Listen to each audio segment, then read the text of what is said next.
Professional actors, you go in and just jump in and do it, best of your ability. Let me say, can I say one thing? please. To me, the great Stanley Kubrick was an actor's enemy. And I can point to movies that he's done, the worst performances I've ever seen. Robert Duvall has never been one to chase headlines. But when he spoke in his latest Variety interview, the silence of decades broke apart like glass. He named the people he would never forgive and exposed the betrayals that nearly destroyed him. At over 90 years old, the man who embodied truth in acting finally opened the vault of old wounds and unforgettable lessons. He spoke of colleagues who schemed to take his money, stars who humiliated him on live television, and mentors who turned into enemies. The first was Marlon Brando.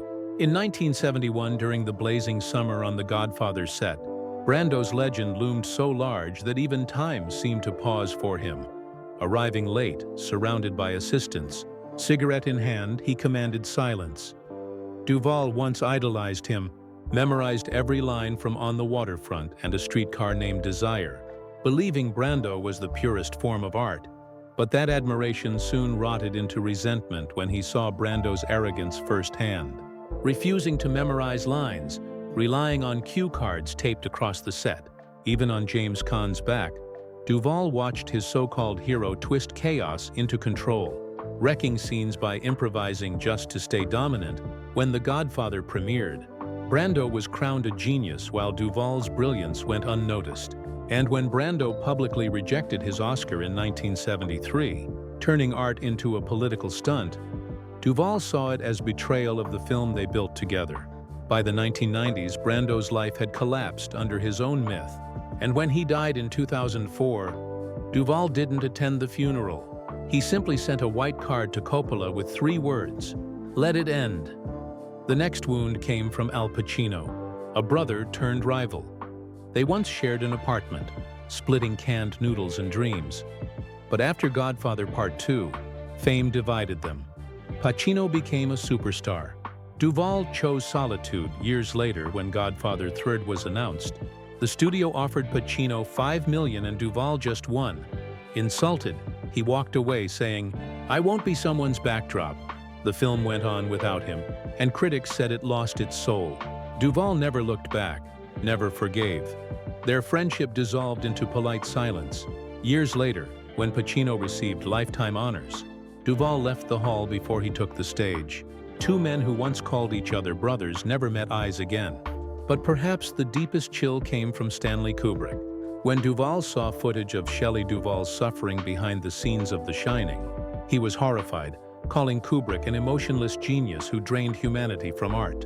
When Kubrick later invited him to collaborate, Duvall left their meeting in London cold and shaken, writing in a private letter, "I can't work with someone who treats emotion as a tool."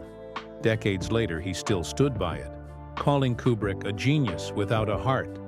Yet his greatest disappointment was his mentor, Francis Ford Coppola, the man who had lifted him from obscurity. During Apocalypse Now, Duvall pushed through exhaustion, even vomiting blood under real explosions. But Coppola's obsession with perfection crushed their bond. The breaking point came again during The Godfather Part 3 pay dispute. Duvall refused to return, saying, "I won't act in a film about family if that family doesn't respect each other." And he meant it. He walked away from both the movie and the friendship. Years later, when Coppola received lifetime honors, Duvall's chair was empty. The camera caught only the void between them. Even old brotherhood couldn't survive ego. The same fate met his bond with Dustin Hoffman. They had once shared a tiny loft in New York, dreaming of Broadway. But Hoffman's obsession with method acting turned him into someone Duvall no longer recognized. Their philosophies clashed until friendship burned out completely. When Hoffman's name later surfaced in scandals, Duvall broke his silence with one cutting sentence: "Actors borrow life, they don't own it." Then there was John Wayne, America's untouchable icon, yet on the set of True Grit, Wayne's arrogance collided head-on with Duvall's defiance. A shouting match nearly turned violent, and the studio quietly blacklisted Duvall for years. Wayne won an Oscar. Duvall vanished. But history later honored him as the man who dared to challenge the legend. That fight marked the end of Hollywood's old obedient age. Duvall stood for truth over fame, art over authority. even against directors like Henry Hathaway who ruled sets like dictators. Duvall learned that freedom in acting was not a privilege. It was survival, and through every betrayal, from Brando to Pacino, from Coppola to Hoffman, he carried the same principle. No matter how high the pedestal, no man deserves blind worship, because genius without soul leads only to ruin. And in Duvall's words, acting isn't about pretending to live. It's about remembering who you are while everyone else forgets. His story isn't just Hollywood's confession, it's its mirror, still cracked but honest, still unafraid to reflect the truth. Subscribe to Hollywood Bulletin and press the bell icon so you never miss the untold stories behind the stars.